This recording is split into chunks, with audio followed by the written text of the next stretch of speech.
l'actrice qui tenait un des rôles principaux avec M. Belmondo.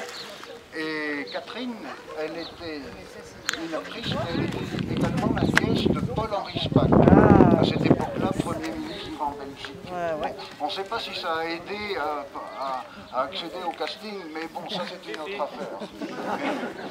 Et la carrière de Catherine Spaak, elle a été assez longue. Hein. Elle a, je pense qu'elle a arrêté en 2004, mais Week-end à Zuidcote, c'est un peu le film paradoxe par rapport à sa carrière, parce qu'elle a fait beaucoup de comédies italiennes, dont une dont on parlait tout à l'heure avec Philippe, qui était un tout petit peu coquine, et ça avait, ça avait un peu attiré les foudres de son tonton, hein, qui avait dit, il ne faut pas faire ça, moi, ma renommée, je vais perdre ma place de ministre.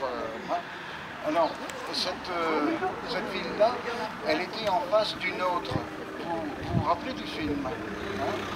Vous voyez la villa qui était en face, dans laquelle Jean-Paul Belmondo échange des cigarettes avec un autre soldat.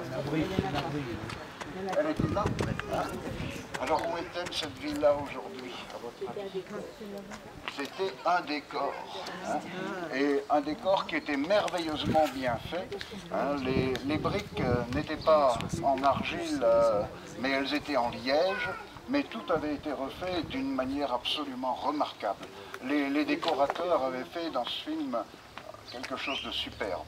Un autre point que je souligne, que je voulais mentionner tout à l'heure, et puis on n'a pas eu le temps de le faire, après l'intervention de la dame, qui était très gentille et que j'apprécie beaucoup, c'était le fait que lors de ce tournage, on pouvait approcher à quelques mètres les acteurs. On était quasiment derrière la caméra. Quand on tournait, il y avait quelqu'un qui se retournait, qui faisait chute. Et puis tout le monde se taisait, il y avait une très grande discipline, il n'y a jamais eu de problème avec ça.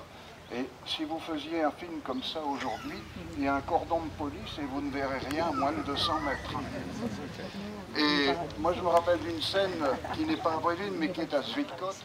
On regardait les avions qui mitraillaient là, la digue du sanatorium, et nous on était derrière une corde, près de l'ambulance, là, et on regardait vers l'ouest. Et puis ces avions sont arrivés, et puis ils ont mitraillé, et dans la ligne qui mitraillait, il y avait une voiture dans laquelle ils avaient mis une charge d'explosifs assez importante, et quand ils ont fait sauter cette charge, il y a des débris de la voiture qui sont montés, et l'avion est passé dans ces débris en l'air à ce moment-là. Le gars a donné un coup à gauche, un coup à droite, et nous, on était sur ce monticule, l'avion nous est passé à 5 mètres de nos têtes. Tout le monde s'est baissé. Hein. Bon, ça n'aurait pas changé grand-chose. Non, les avions qui ont servi au tournage, c'était des anciens avions d'entraînement. Licence de Messerschmitt, c'était... c'est ça qui est intéressant parce qu'il connaît pas. Mais c'était pas le chasseur, hein, c'était un avion de liaison.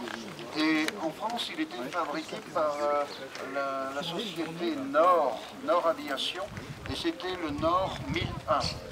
Nord 1001. Et ils avaient vraiment le look pour ça.